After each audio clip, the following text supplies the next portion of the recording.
My daughter ignored me for 15 years, until she found out I had won $36 million. That day, my daughter arrived at my new villa with her suitcases, her husband, and her parents-in-law and said, "We want our share. We need our own rooms." I smiled and did what I should have done a long time ago, and they regretted coming.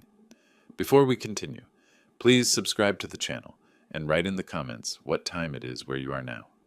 The camera flashes burned white spots into my vision. I stood there at the Florida Lottery headquarters in Tallahassee, gripping an oversized check for $36 million, while lottery officials pumped my hand and reporters shouted over each other. My face hurt from the forced smile. "Wilbert, you're the luckiest man in Florida," the lottery official's voice boomed through the microphone. "What's the first thing you'll buy?" I adjusted my grip on the ridiculous cardboard check. The thing was nearly as tall as I was. "Nothing extravagant. I've lived simply for 67 years. That won't change." A reporter in the third row stood, waving her recorder.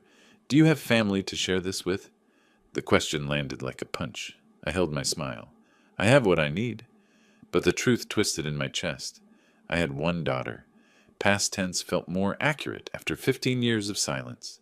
The press conference dragged on for another 20 minutes. Questions about my plans, my background, my retirement from the logistics company, where I'd managed supply chains for 40 years. Every answer I gave became public record. My full name, my face plastered across screens. By Florida law, lottery winners couldn't hide. I felt exposed, vulnerable, like valuable cargo sitting on an unguarded loading dock. The money hit my account 3 days later. After federal and state taxes carved their portions, $21 million appeared in my checking account. 21 million. The number didn't feel real. I sat in my apartment that night, staring at the bank's website on my laptop. The balance mocked me with its string of zeros. I knew how to plan, how to anticipate problems, how to protect valuable cargo. That's what I'd done for 4 decades. Moved millions of dollars worth of products across the country, calculated risks, prevented theft. But this was different. This cargo was me. The next morning, I walked into First National Bank and asked for their top financial advisor. The man who met me wore a suit that cost more than my monthly rent. He shook my hand, led me to a private office, and spent the first 10 minutes congratulating me. Then his tone shifted. "With this amount, Mr. Bailey, you'll want to protect yourself from opportunists. Family claims can be—" I cut him off. "I understand risk assessment. That's what I did for 40 years. Let's talk about trusts." His eyebrows lifted slightly.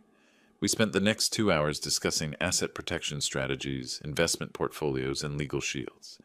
I took notes in the same methodical way I'd once tracked shipments.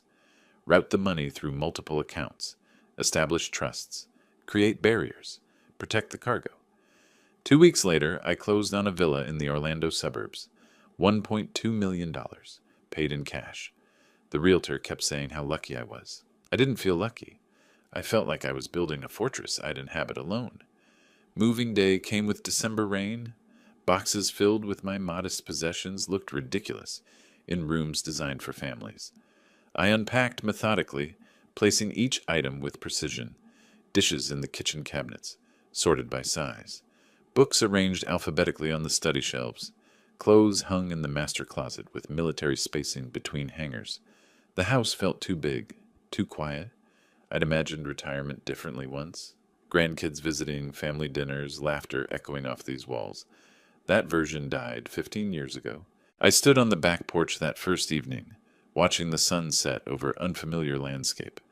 The villa had cost more than I'd earned in my entire working life, yet it felt hollow. I pulled out my phone, scrolled through contacts from the logistics company.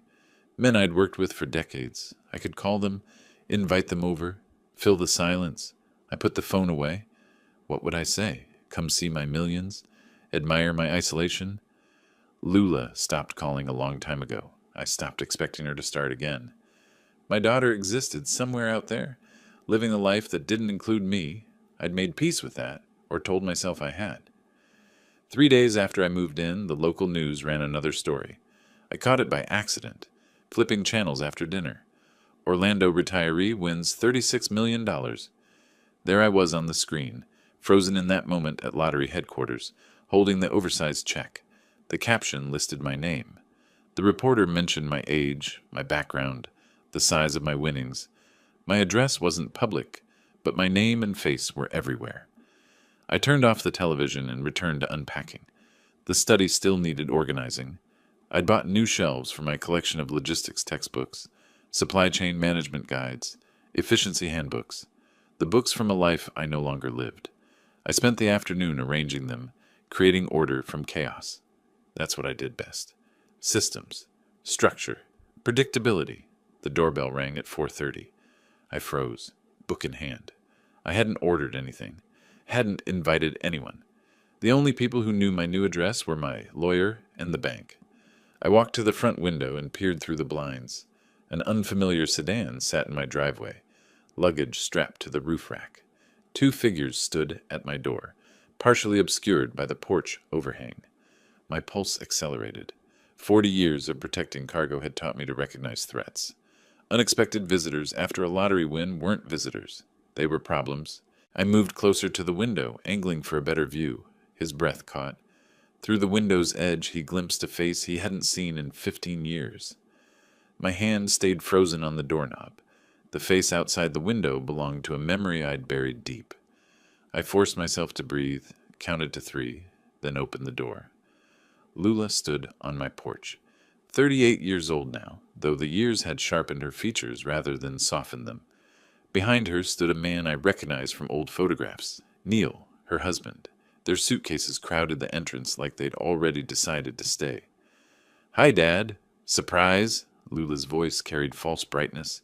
"We thought you could use some company now that you're rich." The word Dad hit like a slap. 15 years since I'd heard her call me that. The last time she'd been 23, screaming it like an accusation. Neil stepped forward, arms crossed, his smile calculated. "Families should stick together, especially with this kind of money. We're here to help you manage everything." I said nothing, just stood there, door half open, watching them perform this rehearsed reunion. "We saw you on TV," Lula continued, her enthusiasm aggressive. "We're so proud of you. $36 million, that's incredible. We brought our things. We figured we'd stay a while, help you settle into this big house. You'll need our rooms ready tonight." Not a question, a statement. They'd already decided. 15 years collapsed in my mind. My small apartment, cramped and hot. Lula standing in the living room, Neil behind her like a shadow. She was 23, engaged, planning a wedding. I'd saved $10,000 over 2 years, every spare penny from my logistics manager's salary. "We need $50,000, Dad." Young Lula's voice echoed in my memory. "For the wedding and Neil's investment opportunity. It's a sure thing." I'd handed her the checkbook, opened to show the balance. "It's all I have, Lula. For your wedding. 10,000. Take it with my blessing." Her face had twisted. 10,000? That's insulting. Neil's startup needs 50,000 minimum. You're a warehouse manager making 60,000 a year. You're nobody. You've never accomplished anything. "It's everything I've saved," I'd said quietly. "For you." She'd thrown the checkbook at me. The pages scattered across the floor. "Then you're even more pathetic than I thought." Neil's hand had been on her shoulder, nodding agreement, encouraging the rage. They'd walked out. The door slammed. 15 years of silence followed. "Dad?" Present-day Lula waved her hand in front of my face. "Are you listening? We need to get settled." I snapped back. Lula stood there, smile bright, eyes calculating. Neil had already picked up a suitcase, stepping past me into the foyer without invitation. "You'll get exactly what you deserve," I said, my voice calm and measured. "Give me time to think about arrangements." Lula's smile widened. She exchanged a glance with Neil. They interpreted my words as agreement, as weakness. Neil carried their luggage inside, his eyes scanning the villa like he was cataloging assets. He paused at the new television, the leather furniture, the modern kitchen visible through the archway, calculating value. Lula walked through the house, opening doors.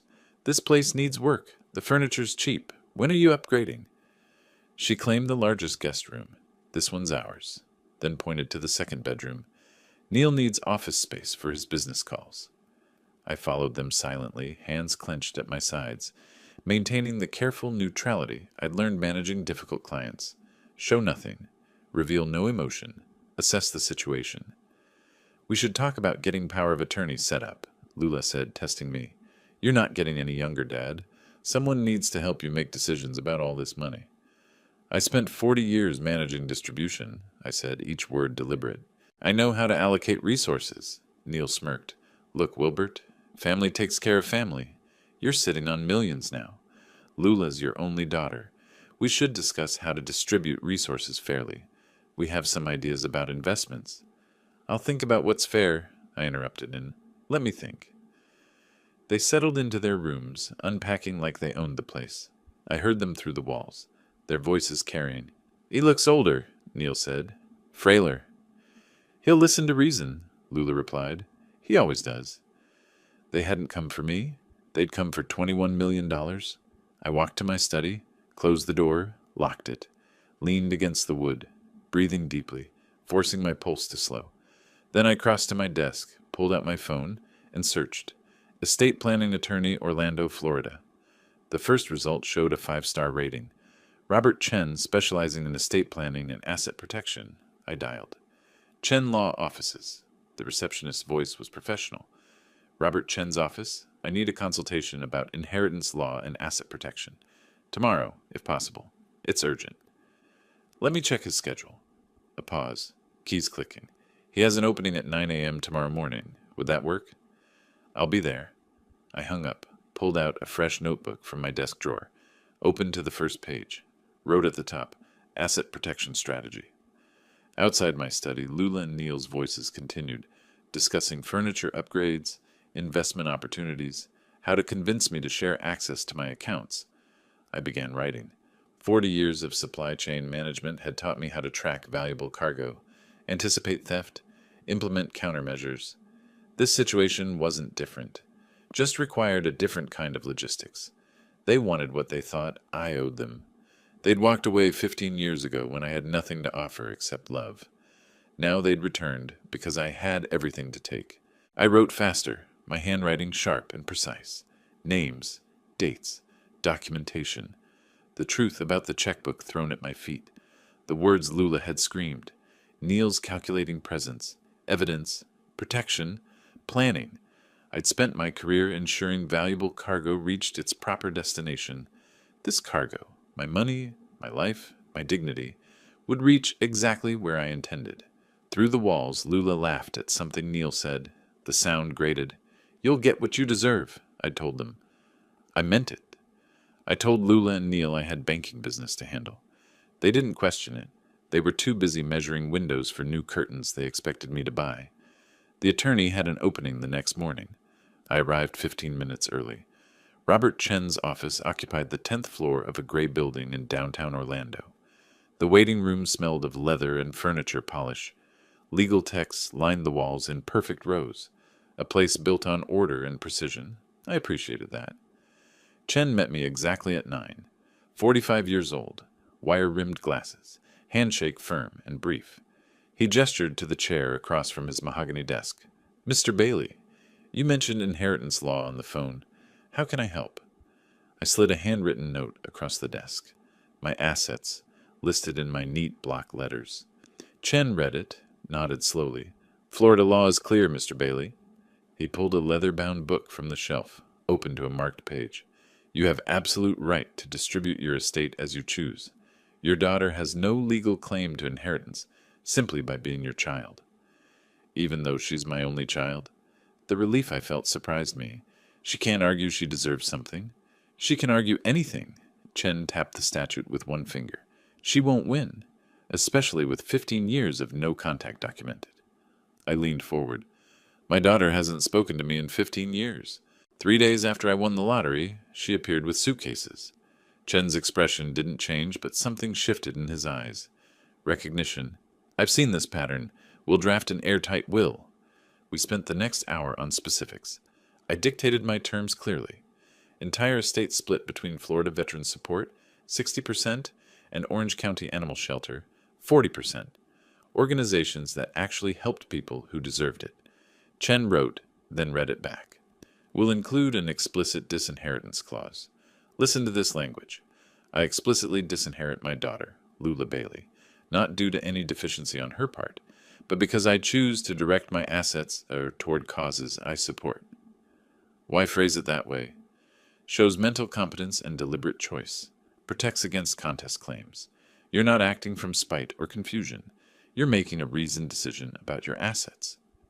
The first piece of the puzzle locked into place. We signed the will. Chen's assistant notarized it. The document went into Chen's firm vault, legal and binding. As I stood to leave, Chen handed me a business card. If you need background information, Marcus Green is thorough and discreet. Private investigator, former police detective. I pocketed the card. That afternoon, I sat across from Marcus Green at a coffee shop 3 blocks from my villa. 52 years old, methodical eyes, hands folded on the table between us. What do you need to know? His voice carried no judgment. Financial situation, debts, employment, why they're really here. Marcus pulled out a notepad. 2 weeks, full report. Bank records, if I can access them legally. 3,000 retainer. I wrote the check. 10 days crawled by. At the villa, Lula and Neil settled deeper into my space. I returned home one evening to find they'd rearranged the living room furniture. Couch moved, chairs repositioned, my carefully organized books scattered across new shelves they'd ordered without asking. We made some improvements, Lula announced, gesturing around the room. This place needs personality. I said nothing, just photographed the changes with my phone. Neil cornered me in the kitchen the next morning. He held his tablet like a weapon, showing me crude presentation slides. I have a business opportunity, Wilbert. Food delivery app, revolutionary concept. His enthusiasm felt rehearsed. Think Uber Eats meets social media. 200,000 gets us to launch. I'm offering you ground floor equity, 10% ownership. I spent 40 years in logistics, Neil. I kept my voice pleasant. I know supply chains. Food delivery margins are razor thin. I'll think about it. His jaw tightened. Thinking too long means missing out. This needs to move now. Let me consider it, I repeated. He walked away, frustration evident in his stride. That evening, Marcus called. Coffee shop, tomorrow, 2 o'clock. I arrived early. Marcus slid a manila folder across the table. Thick, heavy with pages. They're drowning, he said simply. You're the life raft. I opened the folder. Credit card statements. 6 cards, all maxed. Total, $47,000. Personal loans, $28,000, payments 2 months behind. Their Tampa apartment, $1,800 monthly, 3 months behind. Eviction notice filed in December. Neil's investment history filled 3 pages. Cryptocurrency pyramid scheme, $10,000 lost last year. Failed business registrations. Unpaid vendor invoices. Combined income, $52,000 annually. Lula worked part-time retail. Neil did commission sales, mostly unsuccessful. I photographed each document methodically. Marcus tapped the eviction notice with a blunt finger. This was filed before your lottery win went public. They had nowhere to go. Not my daughter coming home. A debtor seeking a bailout. I paid Marcus, thanked him, drove back to the villa. That evening, Lula found me in the study. Dad, I hate asking. Her voice carried false casualness. But we have some unexpected expenses. Could you spot us 5,000, just until next month? Money goes fast, Lula. I met her eyes. I need to budget carefully. This has to last me 20, maybe 30 years. You just won $21 million. Her irritation flashed before the smile returned. 5,000 is nothing. I'll think about it. She left, jaw tight. Late that night, I sat in my locked study, reviewing Marcus's reports. 85,000 in debt. Eviction pending. Failed investments. They didn't come to reconnect. They came because they had nowhere else to turn, and I was supposed to be easy money. I opened a new document on my computer, titled it Documentation Log. Started entering dates, conversations, demands, observations. Every request, every complaint, every moment they revealed themselves. Evidence collection had begun. 3 weeks passed.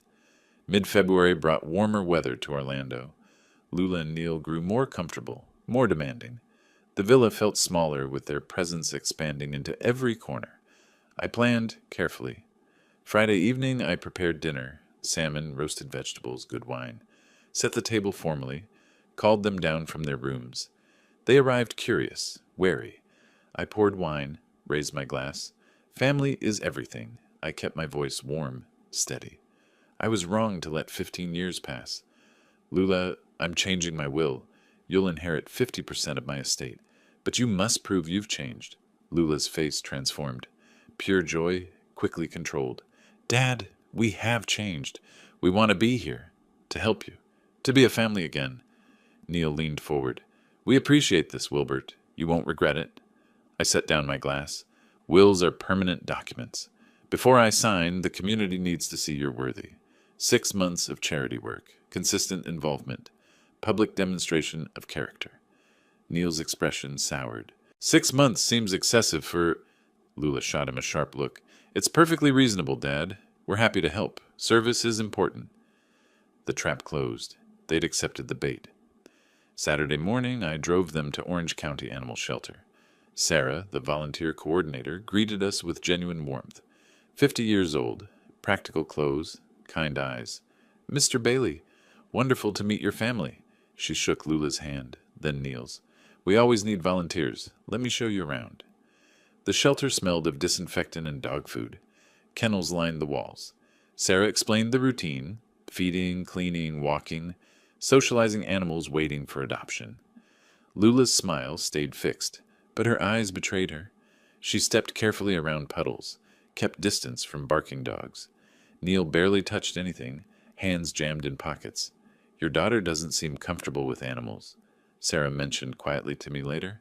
Is she okay? She's adjusting. I played the protective father. This is new for her. Give her time. She'll come around. Sarah's doubt showed, but she nodded. We volunteered 3 hours. Lula cleaned one kennel, moving slowly, grimacing when Sarah wasn't looking. Neil stood nearby, offering useless suggestions rather than helping. I photographed them periodically. Documenting our family time, I explained. They smiled for the camera. In the car afterward, Neil exploded. This is complete nonsense. Cleaning up after dogs for a will that should be ours anyway? You're her father. Lula grabbed his arm. Keep your voice down. $10 million, Neil. 6 months. We can pretend anything for that. I kept driving, watching them in the rearview mirror. We shouldn't have to pretend, Neil grumbled. He owes you. The following week, I arranged their participation in a veterans fundraiser. Hotel ballroom, 200 attendees, local media coverage. Lula and Neil stood beside me greeting donors, smiling for photographers. A reporter approached. Mr. Bailey, it's heartwarming to see you and your daughter reunited. How does it feel having family back in your life? I performed warmth for the camera. It's a blessing. We lost years, but we're making up for it by giving back together. Nothing matters more than family and service. The reporter loved it. The story ran the next day. Lottery winner reunites with daughter. Gives back to community. Perfect. At home, the mask dropped. I overheard them that evening from my study. How much longer do we have to keep doing this? Neil's voice carried through the vents. 4.5 months, Lula answered. Then we're set. Just smile and pretend you care about homeless veterans and shelter dogs. The old man's buying it? Completely. He's so desperate for family, he'll sign anything. We just have to play nice a little longer. I recorded every word on my phone. Florida's one-party consent law meant I could record conversations in my own home. Another piece of evidence filed away. 3 more charity events over the next 2 weeks. Each time, Lula and Neil performed their roles. Each time, they complained privately afterward. Each time, I documented everything. The food bank, where Neil complained about manual labor under his breath. The literacy program, where Lula checked her phone constantly while supposedly helping children read. The park cleanup, where both disappeared for an hour claiming bathroom breaks. Volunteers noticed. Comments filtered back to me. Your daughter seems distracted. The gentleman with you doesn't appear very engaged. Are they really interested in volunteering, or is this for publicity? I defended them publicly, assured everyone they were adjusting, learning, growing into their roles. Privately, I noted every observation, every complaint, every moment of their failure. Late at night in my study, I reviewed videos on my phone, footage from the animal shelter, Lula grimacing while Sarah demonstrated kennel cleaning, screenshots from the veterans event, Neil checking his watch repeatedly while donors spoke, photos from the park cleanup, both of them sitting on a bench scrolling phones while others worked. I saved each file to a folder labeled Evidence Collection. Then I opened a new document, titled it Phase 3, Escalation. Downstairs, Neil's voice drifted up through the floor. How much longer do we have to keep doing this? 6 weeks of charity performances. 6 weeks of documented contempt. They were getting impatient. Perfect. Late March evening, after another food bank shift, Neil found me in the kitchen while I washed my coffee cup. Lula appeared in the doorway behind him, coordinated, rehearsed. Neil stepped close, finger jabbing the air near my chest. 6 weeks of charity work. We've jumped through every hoop. $100,000. That's nothing to you. Call it an advance on inheritance. I set down the cup, stayed motionless. Inheritance is a legal term meaning assets transferred after death. I'm alive. My money remains mine. Typical? His sneer twisted his face. Sitting on millions while family struggles. Some father you are. Lula perched on the counter, legs swinging, head tilted in that practiced sympathy pose. Her voice dripped honey. Dad, we've proven ourselves. We've volunteered, done everything you asked. Don't you trust us yet? Trust is earned over years, not weeks. I kept my tone factual. And this isn't about trust. It's about financial responsibility. Her mask slipped, voice sharper. Financial responsibility? You won the lottery? That's not exactly prudent investment strategy. Neil lost control then. Let's be honest. You were nobody before that lottery ticket. A warehouse manager pushing boxes. You got lucky, nothing more. You don't deserve this money any more than we do. The insults rolled off me. I'd heard variations before. I worked 40 years, saved carefully, lived within my means. What have you earned, Neil? We're earning it now, suffering through your charity parade, pretending to care about your legacy. Lula didn't stop him, just stood there, arms crossed, nodding. Her silence spoke volumes. I offered what I could afford 15 years ago, I said. I'm offering what's fair now. Nothing. Neil stormed out. The guest room door slammed hard enough to rattle the pictures on the wall. 30 minutes later, the doorbell rang. Diane Foster stood on my porch holding a container of homemade cookies. 62 years old, friend from the senior center, kind eyes behind bifocals. Thought I'd drop these by, she smiled. Haven't seen you at the center in weeks. I let her in. Lula was in the kitchen, angrily washing dishes she'd thrown into the sink. Neil's door remained closed. Diane sensed the atmosphere immediately. Did I come at a bad time? Just family discussion. Nothing serious. We sat on the front porch with coffee. Spring air carried the scent of someone's jasmine hedge. Through the open window behind us, voices carried clearly. Neil to Lula. Your father is a selfish old man. After we get the inheritance, we're done with him. Lula's response. 6 months. We can tolerate him for 6 months. Then we never have to see him again. Diane's hand covered her mouth. She turned to me, shock written across her face. I appeared unsurprised. She whispered, Wilbert, you heard that. I know exactly what they are. They're using you. You need to protect yourself. Cut them off now. I pulled out my phone, opened the recording app. Florida law allows me to record conversations in my own home. I've been collecting evidence. Her eyes widened. You're building a case. You've been planning this from the start. I learned planning and logistics in 40 years of work. I know how to execute a strategy. After Diane left, I positioned my phone on the living room bookshelf between 2 books, recording light hidden, angled toward the seating area. Years of logistics optimization taught me efficient placement. I returned to the kitchen where Lula and Neil had emerged. No advances, no loans. I kept my voice level. The will stands as promised. 50% after I'm gone, not before. Neil's laugh came out bitter. After you're gone? And when will that be? The implicit threat hung there. Lula quickly covered. Neil didn't mean that. We're just frustrated. I understand frustration. I met Neil's eyes. You know, statistically, lottery winners don't live long. Stress, sudden lifestyle changes. When will that inheritance actually kick in? Neil means we hope you live forever, Dad. Lula's voice rose slightly. We're just planning for the future, whenever that is. I plan to live a long time. I smiled without warmth. Very long. Decades, hopefully. You might be waiting a while. Neil's jaw clenched. He left the room without another word. Late that night, I sat in my study with headphones, playing back recordings. Neil's insults, failure, nobody, selfish old man. Lula's private admission, tolerate him for 6 months, then never see him again. Neil's veiled threat about my death. I transferred the files to Robert Chen via encrypted email. Subject line, additional evidence of character, March recordings. Every word they spoke tightened the noose they didn't know they were wearing. My phone buzzed at 6:30 in the morning. Unknown number, I answered. Mr. Bailey? This is Patterson and Associates.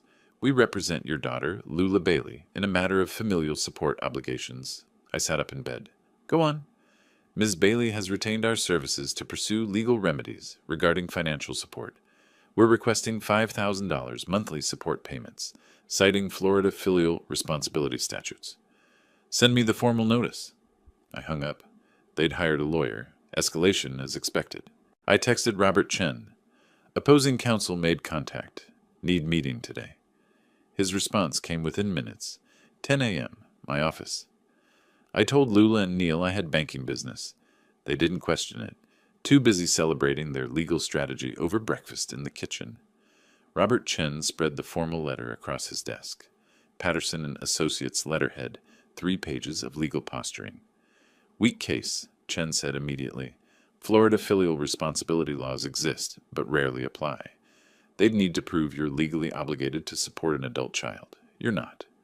Can they win? No, but they can make noise. Cost you time and legal fees? That's the strategy. Annoy you into settling. I'm not settling, Chen nodded.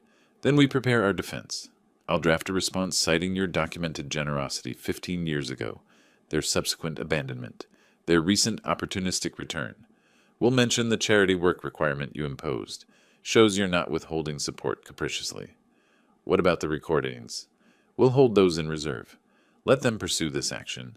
Every step they take generates more evidence of bad faith. I drove back to the villa midday. Lula and Neil waited in the living room. Their lawyer must have called them. Dad, Lula stood, tears already flowing, performance ready. We hired a lawyer because we're desperate. You won't help us, and we have nowhere else to turn. Is this what you want? Your daughter homeless? The 15-year-old wound opened. I felt my control crack. You had somewhere to turn 15 years ago. My voice shook. You turned away from me. You made that choice. We were kids. You should have given us what we needed. You were 23. I stood, anger finally breaking through. I gave what I could afford. It wasn't enough for you then. Nothing will be enough for you now. Neil stepped forward, aggressive. We're taking this to court. A judge will see a rich old man hoarding millions while his daughter suffers. You'll be ordered to pay.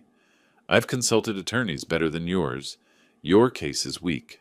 Florida law doesn't compel parents to fund adult children's lifestyle choices. We'll see, Neil sneered. And when we win, we're coming for a lot more than $5,000 a month. My hands trembled. Controlled anger. Precise words. I didn't abandon you, Lula. You abandoned me. Called me pathetic. Said I was worthless. Then vanished for 15 years, until I had money worth taking. That's not. You're twisting. I have perfect memory of that day. My voice cut through her protest. Every word you said. Every insult. I also remember 15 years of silence that followed. Don't rewrite history. Neil moved closer. Physical intimidation. We're not leaving this house. You try to force us out, it'll strengthen our legal case. Heartless father evicting struggling daughter. I returned to calm. Strategy reasserting itself. Stay. Every day you're here, you provide more evidence of your true character. I'll document everything. Neil's mocking laugh. Document what? That we're living in our family home? That you're occupying property you have no legal claim to while threatening lawsuits. Yes, that's exactly what I'll document. They left me standing in the living room.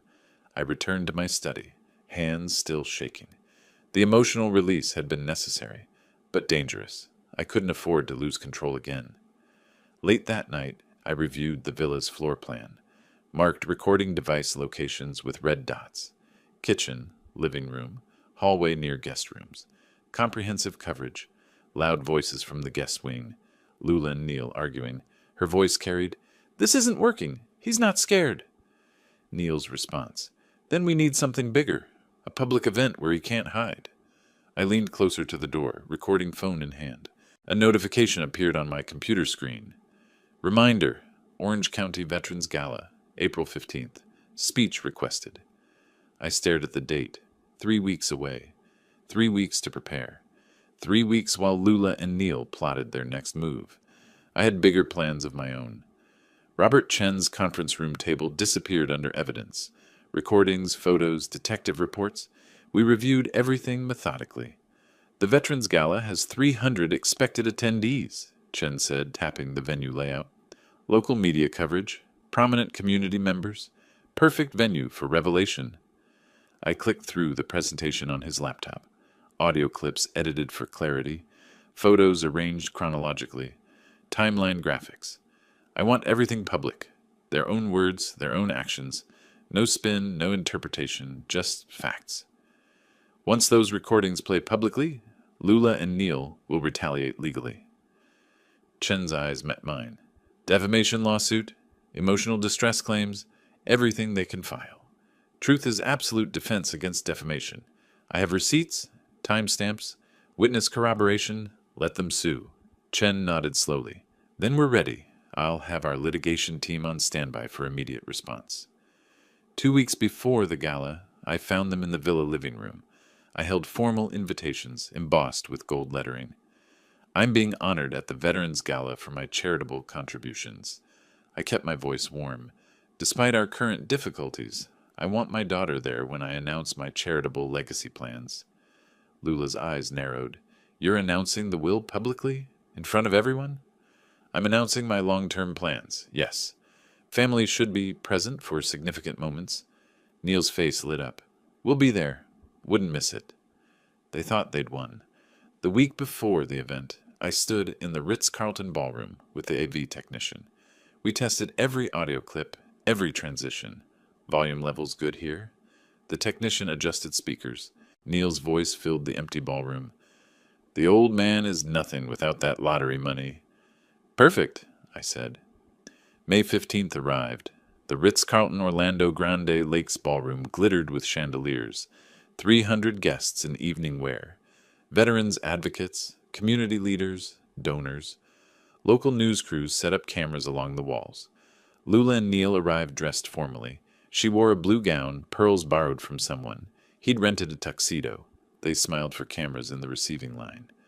Thank you for coming. I shook their hands warmly while flashes popped around us. It means everything, Neil whispered to Lula as they moved past. He's going to announce the will publicly. We're about to become very respected heirs. I heard him. Let him believe it. Dinner service began. Prime rib, roasted vegetables, expensive wine. The Veterans Organization president gave a speech about sacrifice and service. Then his introduction. And now Wilbert Bailey, whose generosity has transformed our programs. I took the podium. Lula and Neil sat in the front row, confident smiles fixed in place. Thank you for honoring me tonight. I gripped the podium edges. I want to talk about family, sacrifice, and what we truly value. I discussed veteran service, parallels to personal sacrifice. The audience nodded along, engaged. Then I shifted. My daughter Lula is here tonight. We were estranged for 15 years. When I won the lottery, she returned. I want to show you why. The screen behind me lit up. I clicked the remote. Neil's voice filled the ballroom through premium speakers. The old man is nothing without that lottery money. He's always been a failure. We just need to wait him out. Gasps rippled through the audience. Lula's face drained of all color. Neil froze, fork halfway to his mouth. I clicked again. Lula's voice. I'll tolerate him a few more months, then get the money and never see him again. Photos appeared on screen. Lula, grimacing at the animal shelter. Neil on his phone, ignoring the volunteer coordinator. Third clip, Neil asking, when will that inheritance kick in? The implied threat clear. Timeline graphics showed the 3-day gap between lottery broadcast and their arrival. My voice steady over the presentation. 15 years ago, they demanded $50,000. I offered $10,000, my entire savings. They called me pathetic and disappeared until I had $21 million. Final slide, my official will. Redacted but clear. Florida Veterans Support.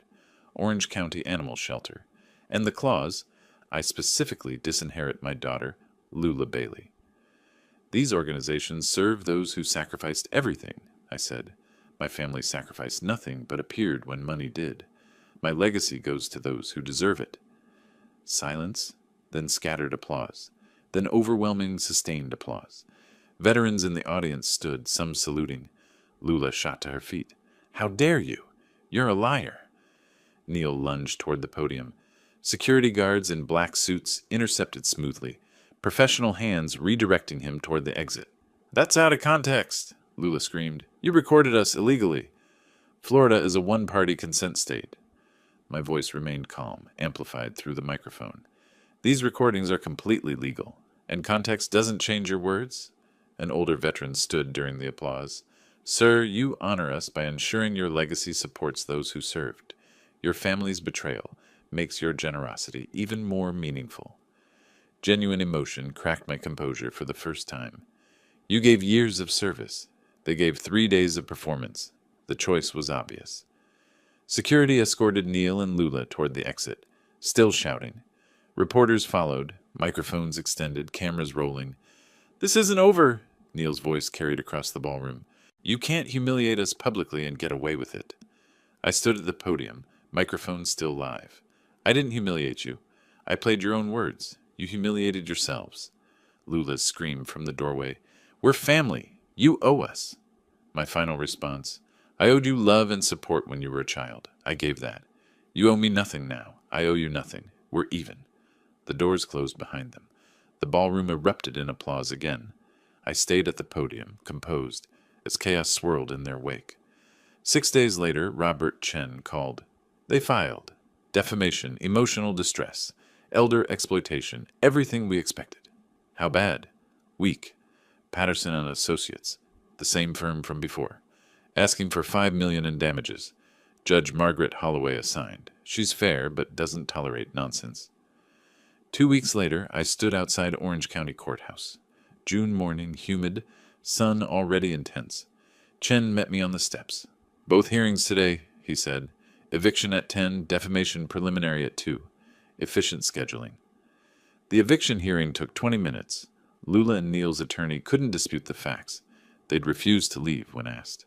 No lease, no rental agreement, no legal right to occupy my property.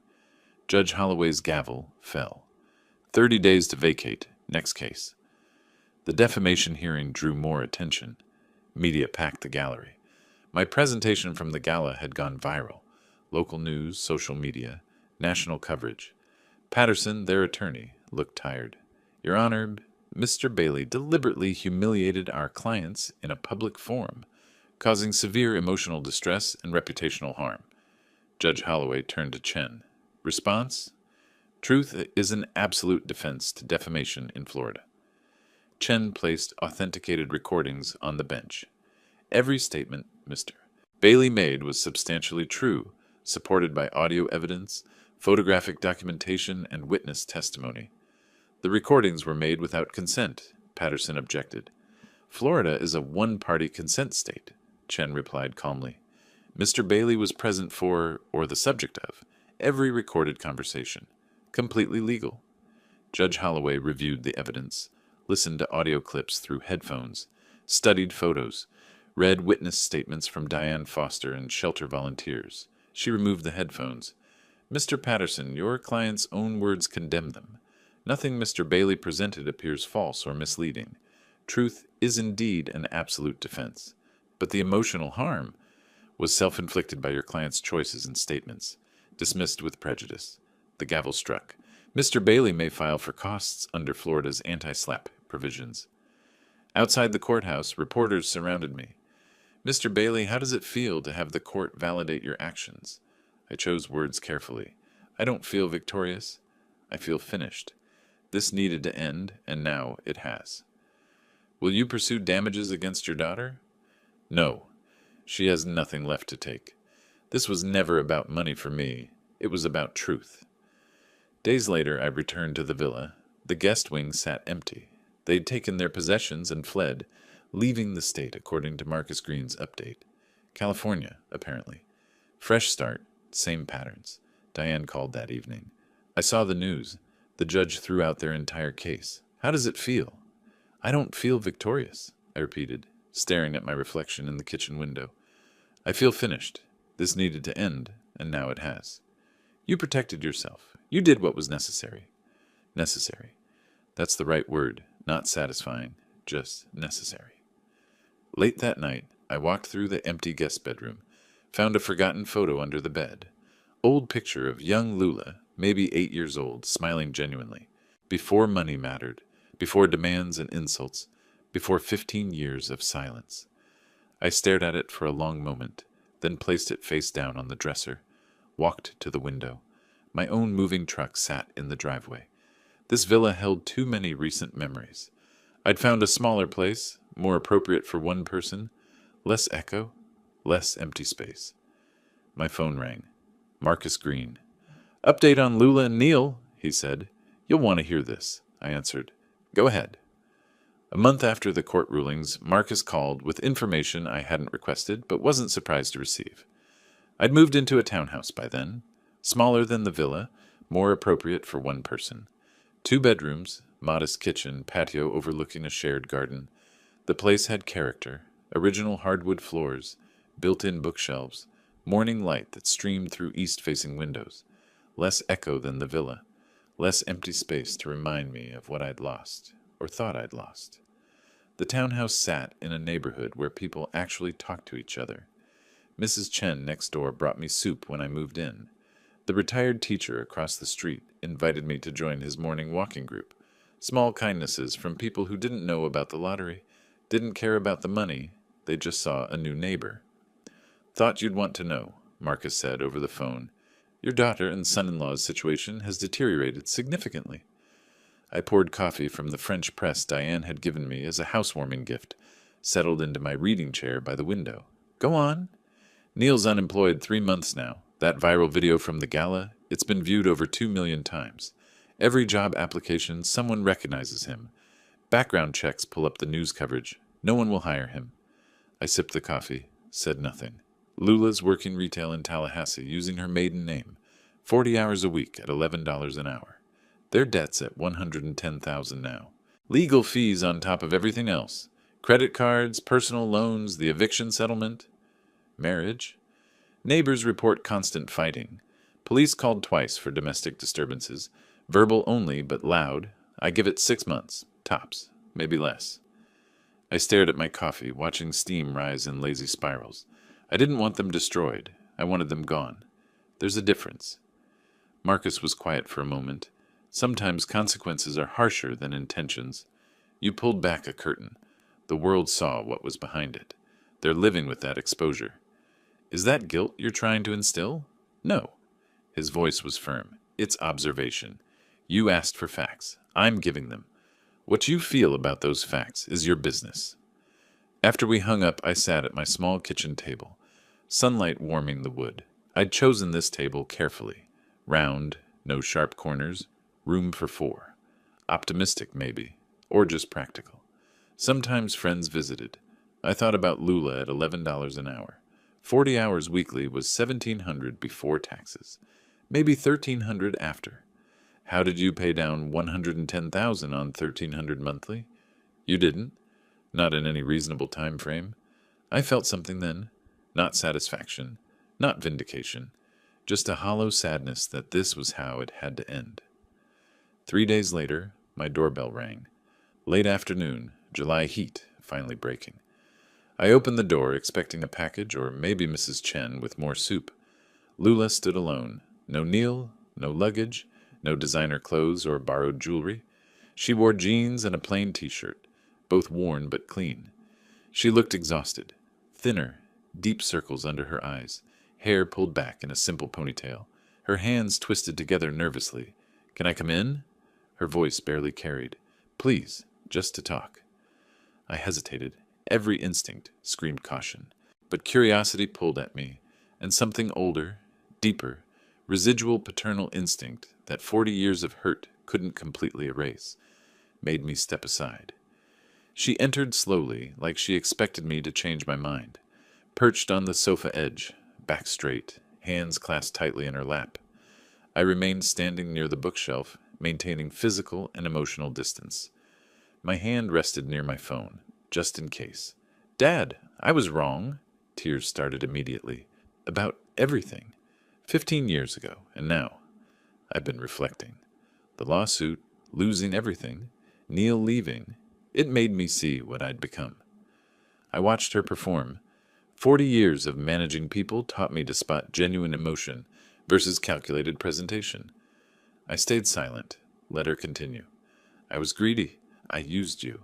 I said horrible things. She looked up, tears tracking mascara she'd clearly applied in the car. You deserved so much better. I don't want your money. I just want my father back. Can we start over? Just as family. Every father wants to believe their child can change. That's hardwired into us. Some biological imperative that survives betrayal and disappointment. But 40 years of logistics taught me to trust patterns, not promises. Data over hope. I moved to the chair across from her, maintained the coffee table between us like a demilitarized zone. What changed, Lula? You knew about the money when you sued me for $500,000. You knew about it when you and Neil recorded those complaints I played at the gala. What specifically changed in the past month? She wiped her eyes with the back of her hand. Losing everything made me realize what matters. Family matters. You matter to me. You realized that after filing a lawsuit against me? I kept my voice level, analytical. Your timing raises questions about motivation. I know how it looks. It looks like someone who exhausted all legal options and is now trying the emotional approach. I leaned back. It looks like someone who calculated that contrition might succeed, where litigation failed. Her face crumpled. That's not fair. Fair? The word came out sharper than intended. I softened my tone. Lula, you sued me. You tried to take money from me through the courts after trying to manipulate it from me through performance. Now you're here claiming you just want family. Do you understand why I'm skeptical? She started crying harder. I've changed. I have. Neil leaving, losing the court case, working retail. It humbled me. I see everything differently now. I stood, walked to my desk, retrieved a document from the drawer, returned and handed it to her. This is my final will. Notarized last week. Read the relevant sections. She took the papers with trembling hands. Started reading. Her face went through several expressions. Confusion, disbelief, shock, anger. She read one section twice, then looked up at me. $1? Your own daughter inherits $1 while strangers get millions? Not strangers. I sat back down, crossed my legs. Organizations serving those who gave everything and asked for nothing. Veterans who sacrificed years of their lives. Animals who never had choices. Elderly people who worked hard and still struggle. The opposite of what you've done. But I'm your daughter, which is why you get $1 instead of nothing. I leaned forward, hands folded. Florida law requires specific mention to prevent accidental omission claims. That dollar proves I didn't forget you. I explicitly chose this. Her hands shook, rattling the papers. How can you do this? Let me be very clear about something. I held her gaze. I love you, Lula. That's not conditional. You're my daughter, and some part of me will always love you. But I don't trust you.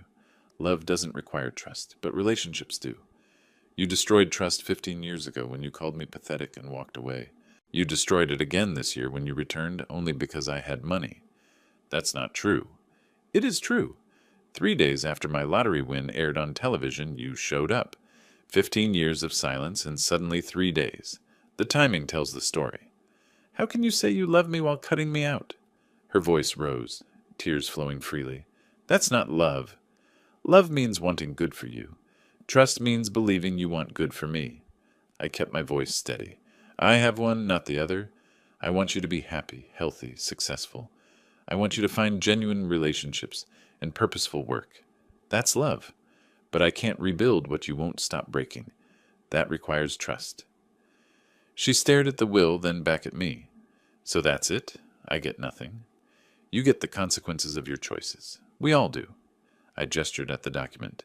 I'm leaving my estate to organizations that help people who sacrificed without expecting reward. People who serve others instead of serving themselves. That's the legacy I want. Not family name, not bloodline, impact and service. The tears stopped abruptly, like turning off a faucet. Rage flooded her face, replacing the calculated desperation.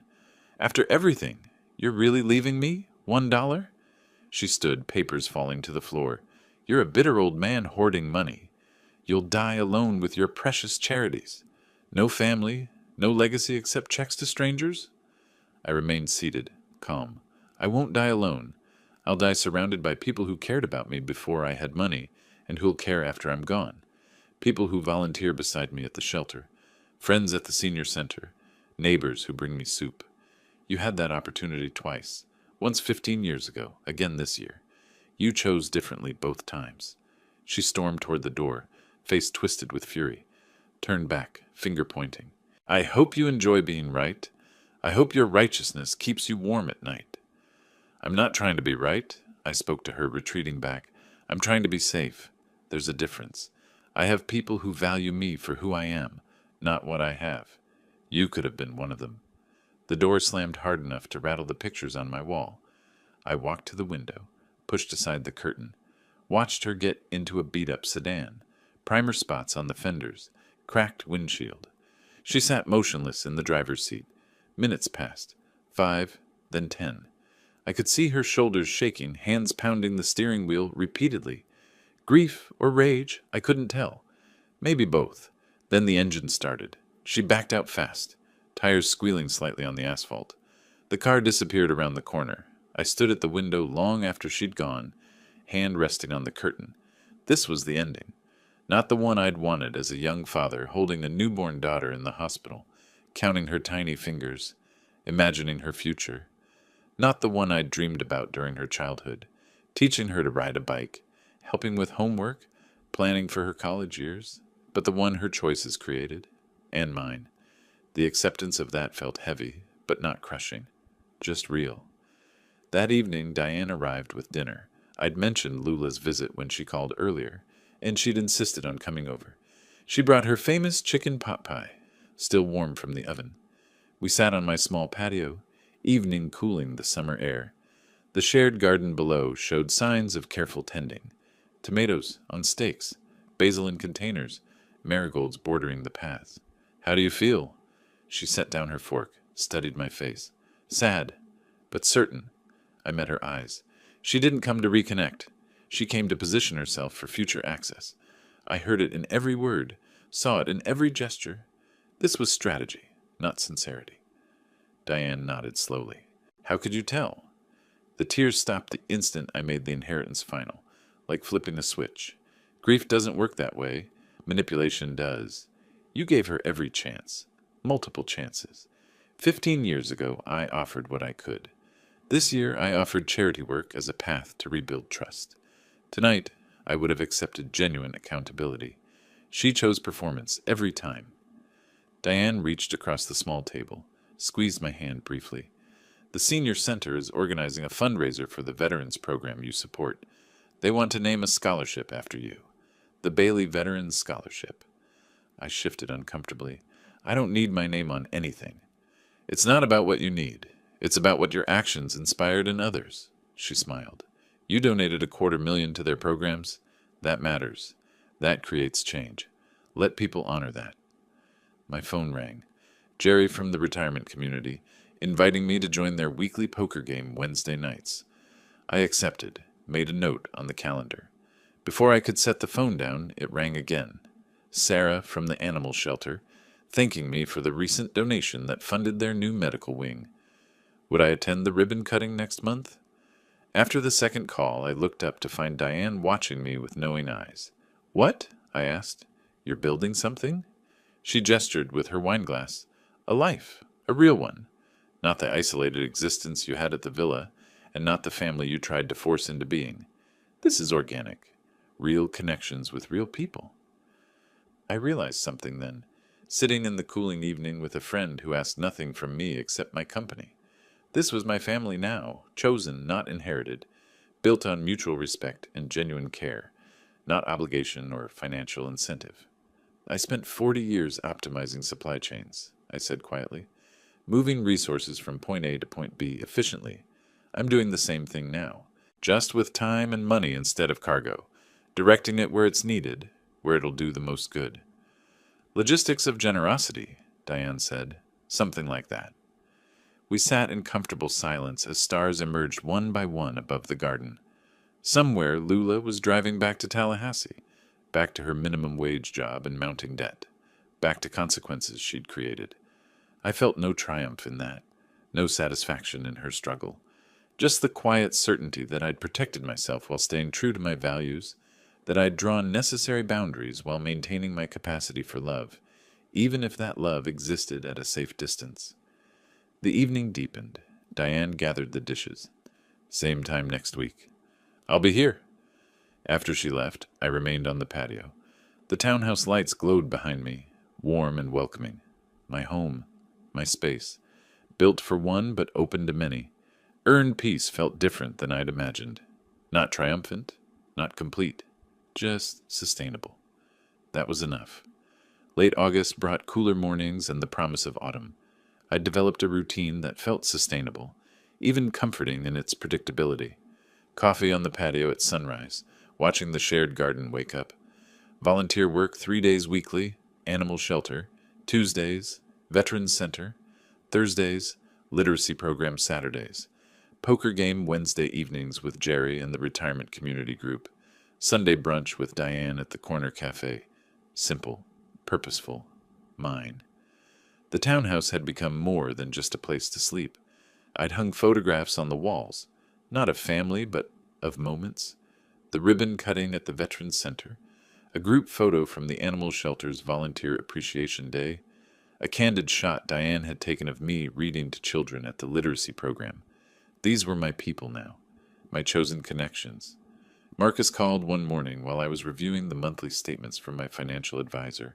The investments were performing well, generating more income than I could spend, which was the point, more to give away. Final update, then I'm closing your file, Marcus said without preamble, professional to the end. Go ahead. Lula and Neil divorced. Papers filed in Tampa last week. Irreconcilable differences, no fault filing. She moved in with her mother in Georgia, Savannah area. He disappeared. California, maybe Nevada, using different names according to my contacts. They're done.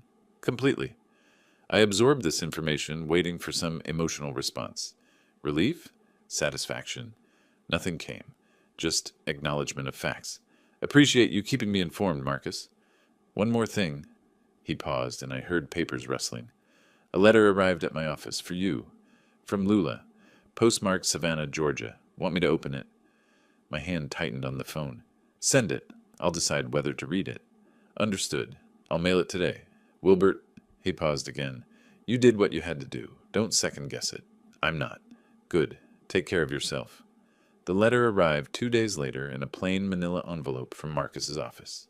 Inside, a single white envelope addressed in handwriting I barely recognized, neater than I remembered, with careful formation of each letter, almost like she'd drafted it multiple times before committing to final copy. I sat on the patio with it, holding the envelope without opening. Sunlight filtered through the oak tree overhead, dappling the table. Birds sang in the garden below. Mrs. Chen was planting mums in the beds near the walking path. Normal life happening all around me. Diane was due in an hour. We'd planned to visit the new community center, funded partially by my donation, the Bailey Opportunity Center, though I still felt uncomfortable with my name on the building. They'd insisted. Community leaders, veterans, advocates, the city council member who'd championed the project. Your generosity made this possible, they'd said. Let us honor that. Finally, I slid my finger under the envelope flap and opened it. 3 pages, handwritten on lined paper. Her handwriting covering each page carefully. Dad, I won't ask you to forgive me. I don't deserve it, and I understand that now.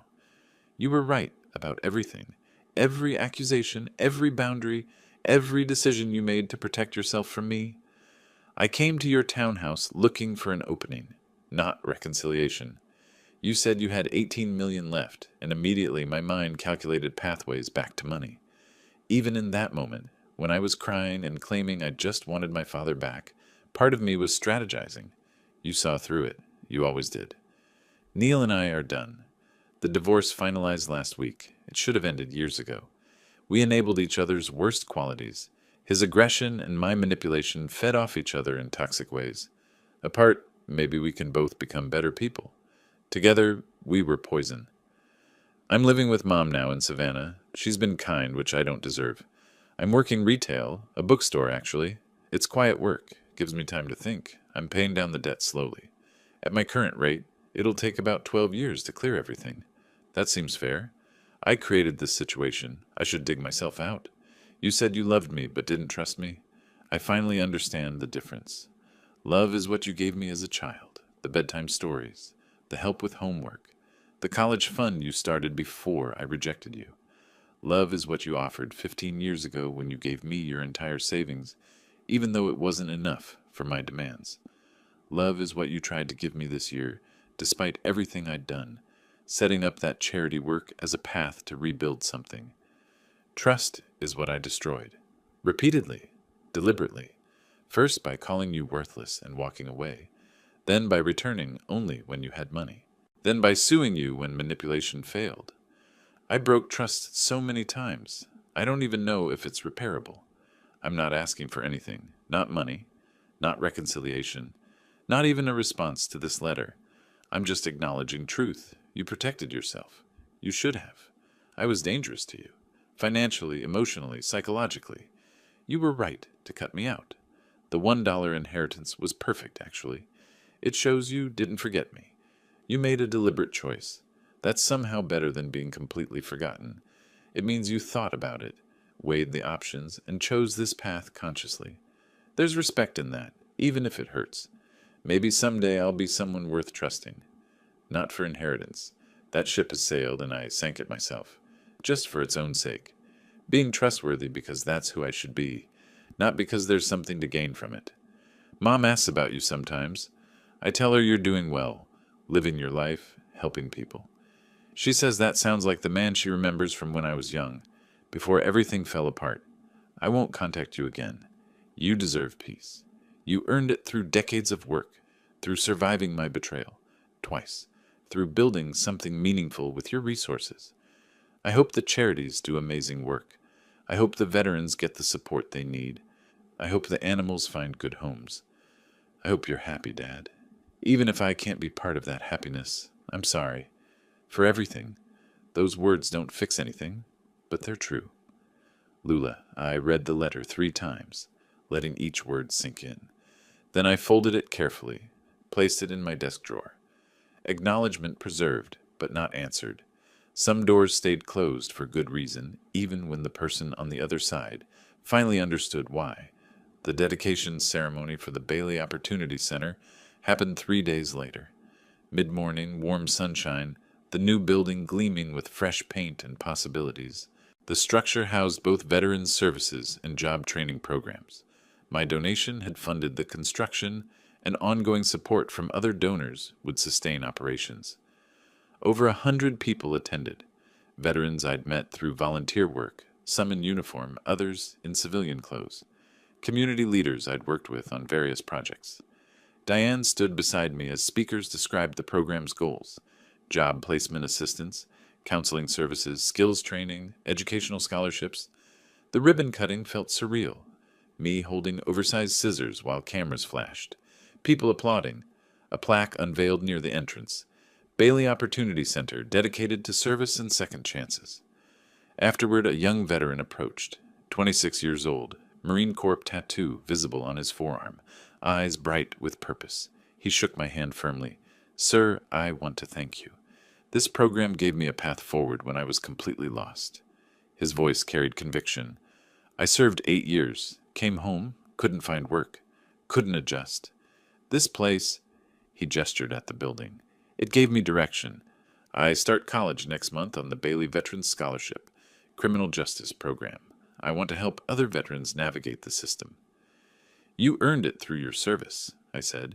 I just moved money around. You did the hard part. Serving, surviving, showing up to rebuild your life. Still, it matters. You matter. He walked away to join his family. Young wife, toddler daughter, building his future with tools I'd helped to provide. An older veteran, Vietnam era, approached next. He must have been 70, face weathered but eyes sharp. Mr. Bailey, I read about what happened with your daughter, the news coverage, the court case. He shifted his weight, uncomfortable. I wanted to say, you did the right thing. Family isn't just blood, it's who shows up. Who cares when there's nothing to gain? Your daughter showed you who she was. You believed her. That took courage. Thank you, I managed, throat tight. My son hasn't spoken to me in 20 years. Different reasons, but same result. I used to feel guilty about it. Your story helped me understand. Sometimes love means distance. Sometimes protection requires boundaries. He gripped my shoulder briefly. You gave your resources to people who earned it through service. That's honorable. Don't let anyone make you feel otherwise. The conversations continued. Person after person sharing how the programs had helped them, thanking me for making it possible. Each story reinforced what I'd chosen. Impact over inheritance, service over bloodline, purpose over family obligation. Over the following weeks, I saw the ripple effects multiply. 50 veterans receiving educational funding through the scholarship program. 200 animals finding permanent homes through improved shelter facilities. Medical care, behavior training, adoption support. Elderly community members accessing services they needed. Meal delivery, transportation, social programs preventing isolation. The literacy program expanded to serve 3 additional schools. The food bank bought a refrigerated truck with my donation, tripling their capacity to serve families. The youth mentorship program hired 2 full-time coordinators, supporting at-risk teenagers toward graduation. My lottery winnings, that random stroke of luck, that ticket purchased on impulse at a gas station, was creating waves of positive change that would continue long after I was gone. A legacy built on purpose and impact, rather than family name or genetic connection. One evening in late August, Diane and I sat on my patio, watching the sunset paint the sky in shades of orange and purple. She'd brought wine and cheese, turned our weekly dinner into an impromptu celebration of nothing in particular, just existing together, which had become its own kind of celebration. Second-guessing yourself, she sipped her wine, eyes on the horizon. No, mourning what could have been, maybe, but not questioning what had to be. I watched clouds shift colors as the sun descended. When Lula visited, when she sat on my sofa crying, I saw a calculation in her eyes. The performance. She mentioned 18 million, and I saw her mind working. Computing angles. She wasn't there for reconciliation. She was there for positioning. You gave her every chance, multiple chances over multiple decades. She made her choices. You made yours. That's not cruelty. It's survival. My phone buzzed. Text from Jerry about Wednesday's poker game. Another from Sarah at the animal shelter about volunteer appreciation dinner next month. A third from the senior center about their upcoming fundraiser. You know what I realized? I set down my wine glass, turned to face her. For 40 years, I managed supply chains, moving things from where they were to where they needed to be, optimizing routes, minimizing waste, ensuring valuable cargo reached the right destination. That's what I'm still doing, just with money instead of cargo, moving resources to people who need them, who'll use them well, who deserve support. Diane smiled, that knowing expression I'd come to appreciate. Logistics of generosity. You've said that before. I think you've finally internalized it. Maybe. Or maybe I'm just learning to live with peace instead of always preparing for the next crisis. I gestured at the garden below, the townhouse behind us, the simple life I'd built. This is enough. More than enough. We sat in comfortable silence as darkness gathered. Stars emerged one by one, competing with the streetlights. Somewhere in Savannah, Lula was working her bookstore shift, paying down debt, living with consequences. Somewhere in California or Nevada, Neil was hiding under another name, starting over or repeating old patterns. Their paths had diverged from mine permanently. That separation used to feel like failure, the father who couldn't maintain relationship with his only child. Now it felt like wisdom. Some relationships were toxic, no matter how much you loved the person. Some boundaries were necessary for survival. I felt no triumph in their struggles, no satisfaction in their separation or financial hardship, just quiet acceptance that this was the cost of protection, the price of maintaining integrity and self-preservation. The evening cooled. Diane stood to leave, gathering dishes. Same time next week, we're organizing that book drive for the literacy program. I'll be there. After she left, I remained on the patio, coffee growing cold in my hand, forgotten. The townhouse lights glowed behind me, warm, welcoming mine. The community garden below showed signs of autumn preparation, neighbors harvesting late tomatoes, planting fall vegetables, children playing in the pathways between beds. I'd spent 67 years building a life, lost some of it to choices others made, Lula's rejection, Neil's manipulation, 15 years of estrangement. Rebuild it into something different, something smaller but more meaningful. Not the life I'd imagined as a young father, not the family dinners or grandchildren visiting or legacy passed through bloodline, but a life nonetheless, purpose-driven, service-oriented, connected to people who valued me for who I was, not what I had. The lottery hadn't brought me happiness. $36 million couldn't do that. I'd learned that lesson quickly. Money amplified who you already were, revealed character rather than creating it. It had given me resources to create purpose, help others, build boundaries, choose family based on mutual respect rather than genetic obligation. That was enough, more than enough. Peace found me here, in this quiet townhouse, with this chosen community, doing this purposeful work. Not dramatic peace, not the triumphant vindication I might have imagined. Just sustainable daily peace, waking up without dread, going to bed without regret, spending days doing work that mattered to people who appreciated it. The letter from Lula sat in my desk drawer. Acknowledgement of truth, apology without expectation of response. I wouldn't answer it. Some doors stayed closed, even when the person on the other side finally understood why they'd been locked. But I also wouldn't throw it away. It represented growth, however late. Recognition of harm caused, acceptance of consequences. That deserved preservation, even if it didn't warrant response. The moon rose over the garden, nearly full. I finished my cold coffee, stood, stretched muscles stiff from sitting. Tomorrow I'd volunteer at the animal shelter. Tuesday's routine. Then Wednesday poker game. Thursday Veterans Center. Saturday literacy program. Simple rhythms. Chosen obligations. Purposeful days. I'd won the lottery and lost my daughter. Gained millions and lost family. But I'd found something else. Community. Purpose. Peace. Finally, if you like this story, please like this video, subscribe to the channel, and share your impressions of this story in the comments. To listen to the next story, click on the box on the left. Thank you for watching.